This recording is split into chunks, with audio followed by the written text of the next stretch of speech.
малка част от шала, който се казва Summer Morning и се плете на две куки с много тънка и финна прежда, която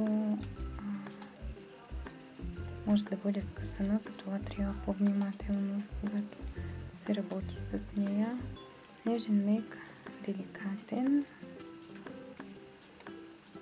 приятно за плетене. Точно този модел ми беше доста труден с безкрайните си повторения, свивки, наметки и имаше моменти, когато бях готова да се откажа, но за сега все още продължавам с него.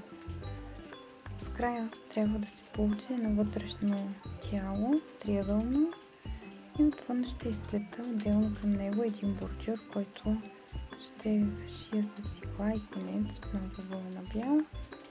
И се надявам, че крайният резултат ще бъде наистина красив и ще краси раменете на някоя дама. След като го качих, някои хора бяха учудени за този начин на плетене. Аз го познавам от детството си, от моята баба, и бях изненадана, когато открих, че се нарича португалски.